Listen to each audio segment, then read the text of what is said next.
Merci, merci Flora et merci à Flora, à Nelson, pour toujours nous amener à nous mettre au travail sérieusement sur des thèmes, en tout cas pour ma part, que je commence aussi pour certains thèmes, pour Léon Brunswick, à explorer. Donc c'est toujours très stimulant. Alors maintenant, concernant le titre de mon exposé, parce que je veux induire personne en erreur ici, Lévinas Brunswick, le savoir scientifique, faut-il sortir du laboratoire? Il faut prendre des mesures de sécurité, tu nous le rappelais, donc je vais en prendre tout de suite. Personnellement, et certains le savent bien ici, le savoir scientifique, le laboratoire, tout cela m'est plutôt étranger. Bon, on va dire à part quelques expériences malheureuses à l'école. Et comme je sais qu'il y a des personnes auxquelles ces pratiques ne sont pas du tout étrangères, je leur demande indulgence et miséricorde, enfin en tant que possible. Et j'espère que je ne vais pas dire trop de bêtises, je ne vais pas trop parler d'ailleurs, pas trop m'engager sur ces terrains. Donc en 1978, dans un article paru dans Le Monde, ainsi que dans une interview qu'il a donnée à la suite de la réédition de Difficile Liberté, Lévinas affirme que le laboratoire est le lieu de la morale et même de la sainteté.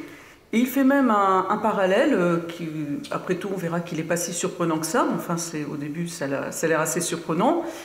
Le juif qui étudie le Talmud est tout comme le savant au laboratoire. Et dans un article paru donc la même année, 1978, Lévinas déclare en revanche qu'il faut sortir du laboratoire, donc je cite, pour retrouver tout ce qu'on a mis entre parenthèses en y entrant, la relation à l'autre homme, les appels du prochain, les exigences de la socialité, tous ces retours au prochain, aux proches, toute cette socialité qui vous attend quand on sort du laboratoire. Et donc bien sûr, la question, faut-il entrer dans le laboratoire ou en sortir? L'espace éthique est-il à l'intérieur du laboratoire ou en dehors? Alors, ce que dit Lévinas, le laboratoire, lieu de la morale et même de la sainteté, alors bien sûr c'est tout à fait réjouissant pour les scientifiques, mais peut-être une déclaration qu'on peut qualifier d'assez surprenante, puisque Lévinas nous a habitués à voir dans l'espace qui est en dehors du laboratoire, donc dans les relations humaines, dans la socialité, le lieu par excellence de la morale et de la sainteté, et dans la connaissance et l'activité scientifique tout à fait le contraire, c'est-à-dire le lieu où se produit la réduction de l'autre au même. Et d'ailleurs, c'est ce qu'il tient à préciser dans l'interview que j'ai citée, en disant il y a un côté par où je ne suis pas ce rationalisme-là non plus jusqu'au bout. Le rationalisme du savoir scientifique et le rationalisme d'une volonté qui ne veut rien laisser hors d'elle. À ce rationalisme de l'identique et du même, donc Lévinas oppose une autre rationalité, la responsabilité comme rapport également sensé et rationnel, dit-il. La notion de raison, le sensé ne se limite pas à l'évidence de la science, elle est aussi et même avant tout dans la responsabilité à l'égard d'autrui. Alors, pourtant, on peut se demander si on doit prendre ces propos tout à fait au pied de la lettre, c'est-à-dire que, donc, y a-t-il vraiment une distinction si tranchée entre l'ordre de la science et de la connaissance et celui de l'éthique, et donc entre les deux rationalismes. L'un, donc le rationalisme scientifique qui serait totalement dépourvu d'une signification éthique, qui serait l'apanage exclusif de l'autre. Et l'idée que le laboratoire est le lieu de la morale et même de la sainteté ne suggère-t-elle pas, au contraire, que la connaissance, notamment sous cette forme privilégiée qu'est l'activité scientifique, ne consiste pas seulement dans la réduction de l'autre au même, et qu'il serait même, si j'ose dire, réducteur de la réduire à cette signification, donc que le savoir a une signification éthique qui lui est propre, une signification distincte, quoique jamais séparée, de celle qui se déploie hors du laboratoire dans l'espace de la socialité. Une signification éthique qui ne serait pas forcément, ou peut-être pas toujours directement, de l'ordre de la relation avec autrui, et qui résiderait dans ce qui, dans l'activité de connaissance, tient de la transcendance et de l'infini. Peut-être que j'irai plus loin, c'est-à-dire que, là, comme dit Lévinas, vous savez, cette belle expression, je crois que Yves, d'ailleurs, s'en est servi, ou Jean-François, lorsqu'il dit se produire, dans totalité infinie, que l'infini, la transcendance, se produirait en un sens au laboratoire. Donc, alors, bon, simplement, ces questions me paraissent nécessaires et aussi pour éviter un contresens, puisque c'est vrai que pour Lévinas, la morale est au-delà du savoir, qui réduit l'autre au même, mais ça ne signifie pas du tout qu'on puisse faire l'économie de ce passage par le savoir, qu'il s'agisse de la pratique des sciences ou de l'étude des grands textes de la tradition philosophique. Et Lévinas dit toujours, il faut passer au contraire par eux, par ces grands textes, pour aller au-delà. Et donc, bien que Lévinas ne suive pas le rationalisme scientifique jusqu'au bout, il ne le dévalorise pas, et au contraire, en faisant du laboratoire le lieu de la morale et de la sainteté, il a bien l'intention de réfuter les arguments des détracteurs de la science. Comme il le dit dans l'interview de 1978, on peut trouver ça à de nombreux endroits dans son œuvre. Il y a tout ce qu'on dit de notre temps contre la science, contre ses incertitudes, contre la technique qu'il a engendrée. On ne peut pas oublier que dans la dégradation de l'humain à laquelle nous assistons, le seul domaine où l'homme se contrôle, où il est non bavard, où il est non violent, où il est pur, c'est quand il est au laboratoire. Alors vous savez qu'ici, on est un certain nombre à être très intéressés par l'évolution de la pensée de Lévinas et à aimer donc rapporter les affirmations qu'il fait à divers moments de son itinéraire aux diverses périodes, à les mettre en contexte. Et donc, justement, ce que je voudrais remarquer, c'est que dans Totalité Infinie, et peut-être dans une certaine mesure dans Autrement qu'être, je dis dans une certaine mesure, parce que d'ailleurs Jean-Michel en a parlé hier soir, c'est vrai qu'il y a cette ouverture vers l'ontologie, la science, à la fin d'Autrement qu'être, que d'ailleurs Lévinas n'a jamais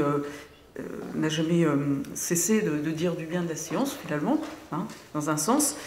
Donc Lévinas décrit, pour la critiquer, la connaissance telle qu'elle a été conçue par Platon, Descartes et Husserl, comme une adéquation entre le connaître et le connu, qui exclut tout excès ou débordement, donc ce qu'il appelle le plus dans le moins l'infini, comme une connaissance qui est tout entière de l'ordre de l'immanence.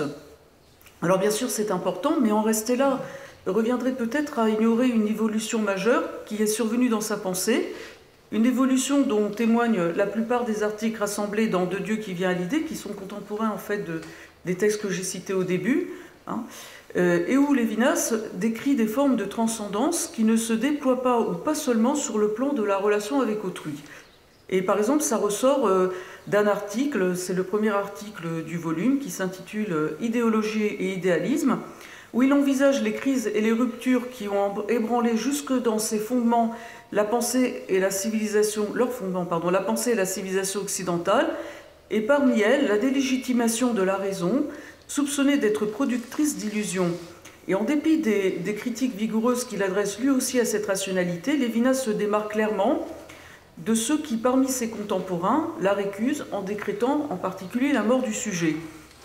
Et en s'opposant à une telle vision, dont on sait bien sûr qu'elle est véhiculée en particulier par le structuralisme qui est mis en cause, il suggère que le rationalisme comprend lui aussi une dimension de transcendance et que l'infini est présent dans le processus de la recherche scientifique comme dans tous les domaines du savoir et de la culture, même de l'art, hein, dont Lévinas, on l'a aussi dit, est loin d'avoir une vision purement négative.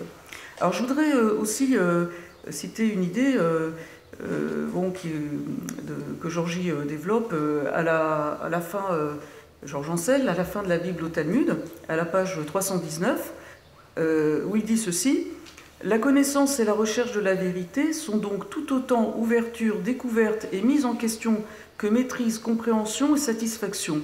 Oubli de soi, désintéressement, inquiétude, réponse à un appel de l'infini, y sont ultimement associés, comme c'est le cas pour la responsabilité et la bonté envers autrui. » Alors donc Georgie appuie ça sur son expérience des mathématiques. Vous verrez là-bas, c'est très bien expliqué, c'est quelque chose dont je n'ai pas l'expérience moi-même. Mais je me demande justement si, en faisant du laboratoire le lieu de la morale et même de la sainteté, Lévinas ne nous invite pas à entendre cet appel de l'infini et à être attentif à cette dimension transcendante propre à la science. Alors pour traiter un peu de ces thèmes, eh bien, je voudrais faire appel à Léon Brunswick. Pourquoi? D'abord parce que c'est un grand bonhomme, un grand philosophe, qui écrit dans une langue limpide. Hein, à l'époque, la philosophie française s'écrivait dans une langue limpide. Et donc, pour quelques détails biographiques. Lévinas a compté Brunswick au nombre de ses maîtres, et leur relation s'est nouée dès l'origine de son itinéraire philosophique au début des années 1930, puisque Lévinas, dans son article de 1933 sur la compréhension de la spiritualité dans les cultures françaises et allemandes, parle de Léon Brunswick, le philosophe contemporain à qui la jeunesse française prête largement l'oreille. Et donc, Lévinas fait état en ces termes du rayonnement des cours dispensés alors par Brunswick en Sorbonne, et lui-même a compté au nombre de ses étudiants qui prêtaient largement l'oreille à ce philosophe éminent, héros d'un idéalisme mathématique de facture cartésienne. Enfin, vous verrez qu'il y a plusieurs termes, bien sûr, ça c'est l'appellation contrôlée, mais il y a beaucoup d'autres termes dont on peut se servir pour désigner la philosophie de Brunswick. Et la manière dont Lévinas évoque l'œuvre de Brunswick montre qu'il a prêté une attention particulière au progrès de la conscience dans la philosophie occidentale, qui est paru en cette même année 1927 où il était ébloui par Être et Temps. Il a été ébloui par d'autres œuvres, d'ailleurs, la même année. Et les articles que Lévinas a dédiés à Brunswick, des articles empreints d'affection et de déférence, dans Difficile Liberté, les multiples références qu'il a faites à sa pensée dans ses écrits d'après-guerre montrent que cette proximité a perduré jusque dans ses écrits les plus tardifs. Et de son côté, Brunswick a témoigné une vive estime aux philosophes débutants. Comme Lévinas le rappelle avec gratitude, c'est grâce à ce très grand esprit parmi ses maîtres que la théorie de l'intuition a été couronnée par un prix de l'Institut, 1931. Et dans son rapport, ou dans le texte de l'allocution que Brunswick a prononcée lors de la remise de ce prix prestigieux, il a présenté Lévinas comme un jeune philosophe brillant et prometteur, et il a achevé son rapport vraiment sur un vibrant éloge, en disant ceci: « Et ce spectacle qui passionne aujourd'hui une grande partie du monde, pensant, accroît encore l'intérêt des recherches que poursuit M. Lévinas, avec un talent dont les écrits déjà publiés attestent la maturité précoce. » Alors ces éléments biographiques, bien sûr, justifient à eux seuls un rapprochement entre les deux philosophes, entre leurs œuvres. Et bien sûr, pourtant, ça ne va pas de soi, parce que Lévinas a critiqué Brunswick, hein, donc ce sont des critiques qu'on trouve aussi bien, par exemple, en 1961, dans Totalité infinie, qu'en 1983, dans Détermination philosophique de l'idée de culture, qui a été repris dans Entre nous. Alors je cite ces deux textes parce que ça montre bien que la position de Lévinas sur ce point n'a pas varié, puisqu'il présente la philosophie de Brunswick comme l'exemple par excellence et en un sens l'aboutissement d'un mouvement de pensée qui a caractérisé la culture occidentale dès ses origines gréco-romaines et qui s'est affirmé tout au long de son histoire, c'est-à-dire le savoir comme appropriation, comme réduction de l'autre au même. Et donc pour lui, c'est dans l'œuvre de Brunswick, enfin pas seulement, mais disons que c'est une incarnation par excellence, c'est dans son œuvre que s'incarne cette culture qu'il désigne comme une culture de l'immanence et de l'autonomie humaine, dont le prétendu mouvement vers la transcendance se réduit à un retour à partir d'un exil imaginaire. Ça, c'est dans Totalité infinie, à la page 252. Alors pourtant, il y a au moins un point, en fait, il y en a davantage, hein, sur lequel Lévinas rejoint Brunswick. Alors là, c'est dans l'article de 1933, et je vais m'y reporter. Hein. C'est dans l'exercice rigoureux de la science et dans cette intériorité spéciale qu'à l'intériorité du mathématicien que se produit l'épuration de cette forme de l'irrationnel que sont le sacré et les mythes. Et donc là, il y a un texte capital, enfin celui que j'ai déjà cité, le texte de 1933 sur la compréhension de la spiritualité dans les cultures françaises et allemandes, que je précise qu'il faut absolument lire dans la version qui en a été donnée dans la revue Cité en 2006, hein, donc traduction faite directement du lituanien, et qui est la meilleure référence. C'est le seul article lituanien, j'appelle l'article lituanien, le seul article que Lévinas ait jamais écrit en lituanien, ce qui a laissé sceptique certains lecteurs, hein, en disant comment il a pu écrire en lituanien. Enfin, il a écrit en lituanien, c'était une des langues qu'il maîtrisait. Et voilà, c'est un fait.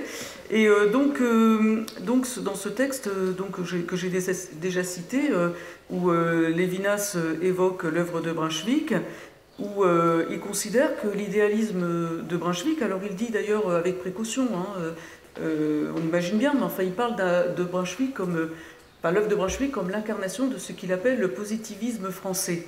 Hein. Et il y voit l'expression par excellence de la spiritualité propre à la culture française, une spiritualité qui repose sur la séparation principielle entre l'âme et le corps, alors que la spiritualité propre à la culture allemande repose au contraire sur leur lien indissoluble, le corps étant saisi dans sa réalité biologique. Hein. Comme le montre la magnifique analyse que Lévinas fait dans cet article à la fin de La montagne magique de Thomas Mann, hein, la mort et surtout la maladie. Alors, concernant Brunswick, voici le passage que j'ai en vue. Le plus haut degré de l'esprit se manifeste dans le travail théorique d'un mathématicien ou d'un physicien. Ce progrès de la conscience auquel Brunswick a consacré son œuvre, c'est la direction de la pensée de l'humanité vers les sciences mathématiques. La mathématique pour Brunswick est une véritable vie intérieure, plus profonde que les intuitions des mystiques ou que les spéculations des illuminés, hein, illuminés entre guillemets. Alors, quel est donc cet irrationnel dont Lévinas, en allant dans le même sens d'ailleurs, dira plus tard que la mathématique est l'épuration intérieure. Alors, dans la plus pure tradition cartésienne, idéaliste, hein, il s'agit tout d'abord de l'imagination, des sens et des passions.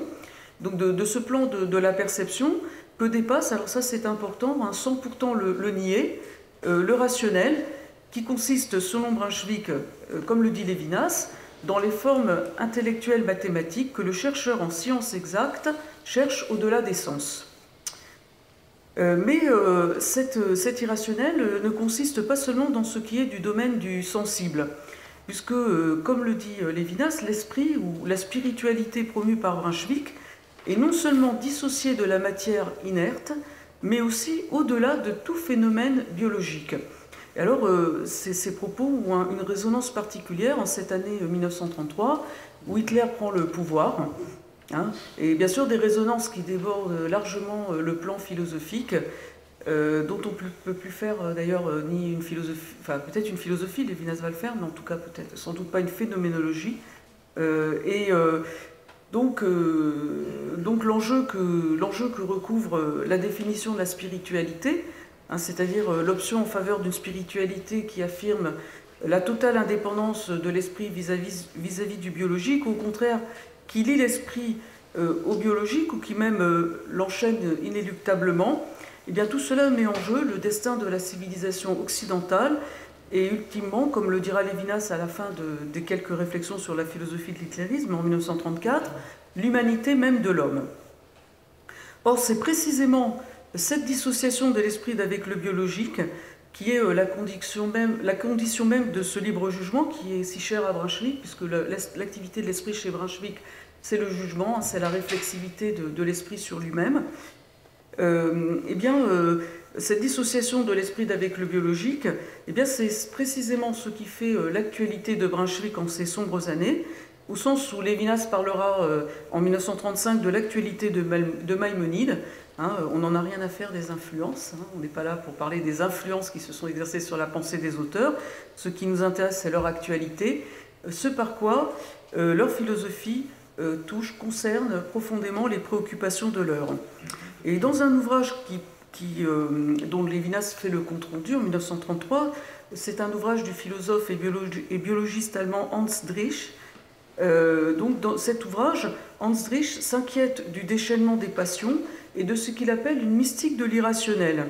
Alors on sait aussi que dans les quelques réflexions sur la philosophie de l'hitlérisme, Lévinas dénonce la mystique du corps propre à l'hitlérisme, donc la spiritualité réduite au biologique conçu suivant des critères raciaux et racistes.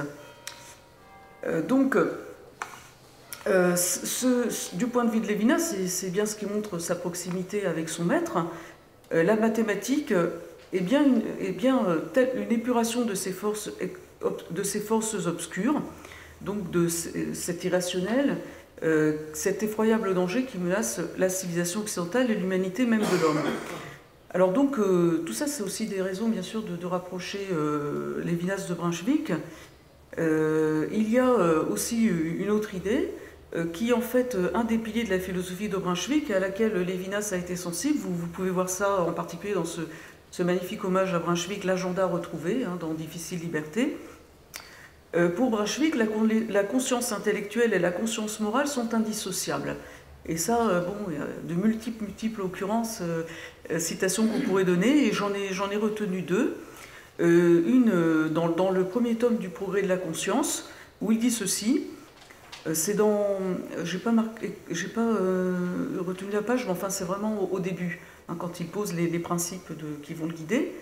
Nous nous attacherons à l'étude de la conscience en évitant la présupposition qu'il existerait une conscience psychologique et une conscience morale, susceptibles d'être isolées l'une de l'autre à travers l'intimité du moi, de la façon dont sont distinguées dans le cœur oreillettes et ventricules. Et donc, en conséquence, eh bien, la recherche de la vérité et la recherche de la justice ne peuvent aller l'une sans l'autre. Et à ce propos, alors ça c'est la deuxième citation, Brunswick, je crois que c'est dans... je ne me souviens plus exactement où c'est, mais bon, je pourrais le retrouver.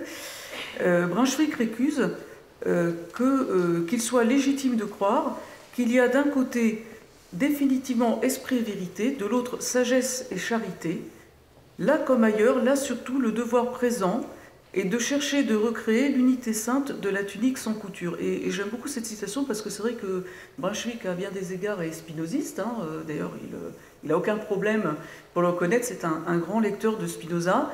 Mais là, on ne peut pas séparer le domaine de l'esprit, de la vérité, de la raison, et la sagesse, et de l'autre la sagesse et de la charité, en disant, bien d'un côté on a la philosophie et la science, puis de l'autre côté on a la religion. Hein. Ça c'est pas du tout, vous voyez, c'est très intéressant. Là je pense que Brunswick quitte un peu Spinoza. Et d'ailleurs surtout sur ce thème, hein, cette union indissoluble entre conscience morale et conscience intellectuelle, bien, je vous renvoie aussi à un exposé que Andrew Kelley, donc qui est entre autres le traducteur de Jean Kelevitch en anglais, un grand spécialiste de philosophie française aux États-Unis, a mis en lumière dans l'intervention qu'il a faite au colloque de 2012 à Toulouse, et dont les actes paraîtront bientôt. Hein, on travaille très dur dessus. Voilà. Et donc pour Brunswick, le désintéressement et la négation de l'égoïsme, par lesquels, dit-il, le moi biologique accède au rang de moi spirituel, c'est une exigence qui incombe aussi bien à la conscience morale qu'à la conscience intellectuelle, et qui doit commander à la fois la recherche en science, la réflexion philosophique et le domaine de l'action. Et Brunswick ne parle pas seulement de l'action individuelle, il a une vision très sociale. Enfin, il avait bien sûr des orientations socialistes. Hein. Sa femme était secrétaire d'État sous Léon Blum, hein, beaucoup très militante pour les droits de la femme, et elle a obtenu beaucoup de choses. Et donc ça a aussi bien sûr c'est une vision sociale collective, hein, donc de Brunswick. Donc alors encore une autre raison de rapprocher Lévinas de Brunswick, et peut-être une des plus significatives pour mon propos, eh bien c'est une idée exprimée dans une religion d'adulte, où Brunswick est selon moi présent, même s'il n'est pas cité nommément. Et dans Être occidental, donc c'est l'article dans Difficile liberté, c'est encore un hommage à Brunswick. Et pour Lévinas, Brunswick est l'incarnation de ce qui signifie être occidental. Donc l'œuvre de Brunswick, eh bien, pour moi, c'est le point sur lequel se rejoignent judaïsme et philosophie. Hein, Lévinas parle de l'extrême proximité entre le judaïsme se sent très proche de la philosophie, on va voir pourquoi, enfin vous savez déjà bien en général, souvent, et donc plus largement l'Occident, et ce point de rencontre entre ce qui fait de l'œuvre de Brunswick un point de rencontre entre judaïsme et philosophie, et c'est sans doute aussi un des points où Lévinas et Brunswick se rencontrent, réside dans l'athéisme, c'est-à-dire dans la négation des dieux mythiques, comme dit Lévinas, dans la promotion d'une humanité sans mythe, qui est pour Lévinas la définition même du judaïsme, donc d'une humanité libérée de l'emprise du sacré et du lumineux. Alors en se reportant aux œuvres de Brunswick, enfin notamment le progrès de la conscience, dont j'ai déjà parlé, puis aussi la philosophie de l'esprit, c'est-à-dire le recueil des cours qu'il a fait à la Sorbonne au début des années 1920, eh bien, on constate que le sacré et le mythe sont bien l'une des formes principales de l'irrationnel, pour Brunswick, dont la vie intérieure du mathématicien et l'activité de l'esprit sont l'épuration. Et en 1933, donc, Lévinas note que l'œuvre de Brunswick est tout entière consacrée au progrès de la conscience, et c'est un des thèmes qui fait justement l'originalité et la nouveauté de la doctrine de Brunswick. Brunswick désigne sa doctrine comme un idéalisme contemporain, c'est le titre d'un de ses ouvrages. Il parle aussi d'ailleurs de philosophie de l'esprit, spiritualisme scientifique, tout ça c'est des termes qui sont importants. Mais en tout cas, ce par quoi, un des points par lesquels Brunswick, l'idéalisme contemporain de Brunswick se distingue de l'idéalisme plus classique, c'est l'idée que l'esprit a une histoire, un développement au cours duquel s'effectue justement la libération du sacré et du mythe. Alors je ne peux pas retracer ici toutes les étapes de cette libération, parce que dans les progrès de la conscience, en fait, vous avez affaire à une vaste fresque de la civilisation occidentale depuis ses origines, au moins grecques, il ne remonte pas avant, mais en tout cas c'est une véritable fresque. Et je voudrais en retenir deux étapes. D'abord Épicure, donc la démystification ou la démythologisation du divin, et Brunswick lui-même, à travers la critique de Durkheim et de la sociologie des formes élémentaires de la vie religieuse à laquelle il procède. Et bien que, bien sûr, Brunswick et Épicure et Brunswick appartiennent à deux moments fort éloignés dans le temps, eh bien tous deux refusent de définir le religieux par le sacré en érigeant le sacré en valeur et en idéal. Alors dans le premier tome du Progrès de la conscience, Brunswick rend hommage à Épicure qui, je cite, a dénoncé dans la religion en tant qu'elle se définit comme superstition du sacré l'effet de crainte puérile, le produit de songes collectifs. Et donc pour Brunswick, en critiquant de manière radicale les représentations mythologiques du divin, Épicure a défendu la pureté du sentiment religieux, il a reconnu les caractères véritables de la divinité, il a libéré l'homme d'une terreur qui paraissait un mal congénital et incurable. Et donc, et ça c'est un point très important pour Brunswick, le trait distinctif du sacré tient à la crainte qu'il inspire, crainte qu'on ne saurait confondre avec le sentiment éminemment moral du respect. Et là, c'est une critique de Durkheim, à laquelle Brunswick procède, alors déjà dans la philosophie de l'esprit. Durkheim qui affirme ceci: l'objet sacré nous inspire sinon de la crainte, du moins un respect, qui nous écarte de lui, qui nous tient à distance, et en même temps, il est objet d'amour et de désir. Nous tendons à nous rapprocher de lui, nous aspirons vers lui. Et pour Brunswick, bien au contraire, c'est ce qu'il rétorque à Durkheim, entre le sacré tel que la sociologie le définit et le respect tel qu'il est décrit dans la critique de la raison pratique, il y a une distinction à faire, et dans cette distinction se trouve, à vrai dire, engagé le tout de la vie morale. Le sacré n'a rien à voir avec la conscience, il exclut ou plutôt il ignore. Le sacré, c'est le fait brut, inaccessible, imperméable à la réflexion et au jugement. Le sacré, c'est par définition ce qui interdit en italique, la critique. La libre discussion, le libre examen sont des profanations des crimes de lèse-majesté. Et Brunswick stigmatise aussi la foi inlassablement entretenue au cours des siècles dans l'efficacité des rites magiques, sublimée par la prière et le sacrifice, exaltée jusqu'au rapt violent de faveurs surnaturelles. Alors ça c'est intéressant parce qu'en même temps, pour Brunswick, c'est de cette manière en fait que les hommes, dans des époques reculées, ont essayé d'avoir prise aussi sur la nature, par l'efficacité de ces rites. Donc il ne voit pas ça de manière totalement, enfin si vous voulez, la méthode est fausse pour lui, bien sûr c'est pas ce qu'il faut faire, mais l'idée est tout à fait respectable, et sans ça il n'y a pas de progrès.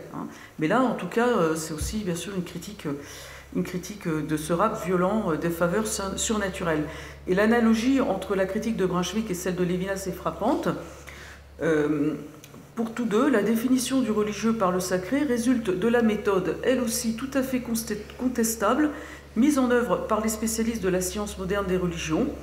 et qui consiste à penser le religieux à partir de ses formes élémentaires, Durkheim, ou primitives, ça c'est un terme qu'utilise plutôt Brunswick. Et Brunswick met en cause très, très vigoureusement la démarche de Durkheim qui remonte au totémisme, donc aux croyances et pratiques des populations aborigènes d'Australie, pour en tirer sa définition du sacré comme l'essence même de la religion. Et le rapt violent de faveur surnaturelle dont il fait état s'accomplit dans l'extase dont Durkheim fait un trait distinctif du sacré. Alors sur ce point, je vous renvoie à un article que j'ai trouvé très éclairant qu'un monsieur qui s'appelle Hans Joas a consacré à Durkheim et l'extase collective. Vous pouvez trouver ça sur Internet. Et en analysant les formes élémentaires de la vie religieuse, Joas rend compte de ce qui distingue ce phénomène aux yeux de Durkheim. L'extase jette la personne hors d'elle jusqu'à la plonger dans un état second. Elle est l'expérience d'une force, d'une puissance extraordinaire qui entraîne l'individu et le transporte dans un autre monde. Finalement, l'extase aboutit à la fusion de l'individu dans une entité collective. Et à la manière de Brunswick, je ne dis pas que c'est forcément par une influence, on ne parle pas d'influence ici, les grands esprits se rencontrent, mais en tout cas Lévinas met aussi en cause la méthode pratiquée par les sociologues ou ethnologues qui prennent pour modèle les religions primitives en faisant la source de toute religion. Et en possédant ainsi, ils font de l'enthousiasme, de la possession de l'homme par Dieu, l'élément à partir desquels l'évolution des religions se serait accomplie.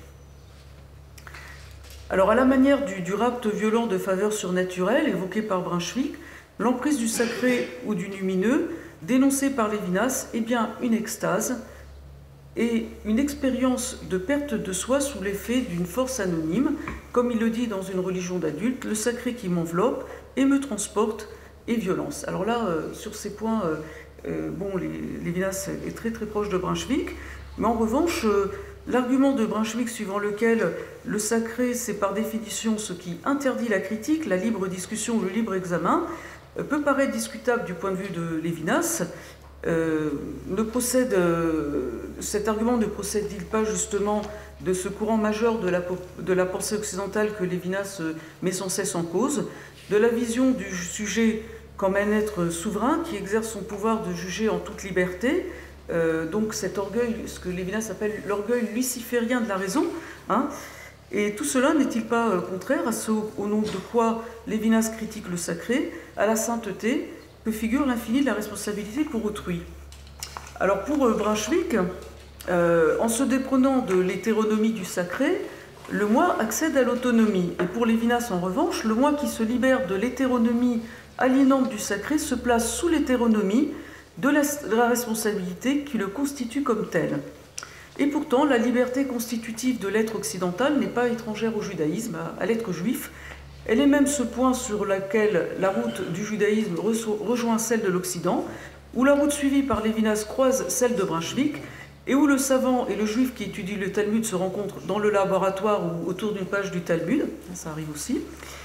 Et bien qu'il ne soit jamais, bien sûr, question d'autonomie chez Lévinas, le moi dépris de l'emprise du sacré accède à une liberté certes limitée mais réelle, qui semble par bien des aspects de même nature que celle qui est à l'œuvre dans les sciences et dans la philosophie.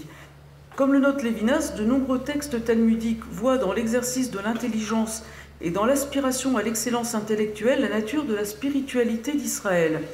Et bien qu'il ajoute, il ajoute ceci, bien que l'exercice de l'intelligence soit appliqué en premier lieu au contenu de la révélation à la Torah, la notion de révélation s'élargira rapidement et comprendra tout savoir essentiel. Alors pour Brunswick, je donne cette définition que je trouve très, très belle. L'esprit n'est pas un absolu, mais une activité vivante, un pouvoir créateur, une capacité de produire les idées, libre, autonome, jamais achevée et jamais fixe. Alors là, il y a comme un paradoxe parce que l'activité de l'esprit, quand bien même elle aspire au savoir total, et le Brunswick le dit, mais ce qu'il dit peut laisser penser peut-être que ça reste une aspiration qui pour lui ne sera jamais satisfaite. En tout cas, l'activité de l'esprit comprend une dimension d'infini de transcendance qui, sans en être jamais dissociée, se manifeste davantage comme liberté de l'esprit que comme responsabilité pour autrui. Et même si encore cette idée de responsabilité n'est pas du tout absente de l'horizon de Brunswick.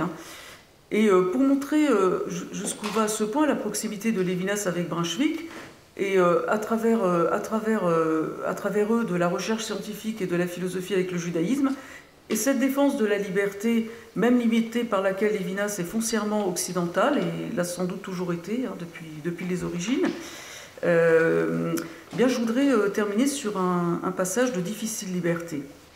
La vie intérieure pour Brunswick ne se confond ni avec le mysticisme, ni avec l'inquiétude religieuse. Intériorité de la raison et de la lumière. Et sa méfiance concerne bien plus les religions et le christianisme que Dieu. Vers lui, il connaît un autre accès, celui de l'activité rationnelle et de la conscience morale qui coïncident.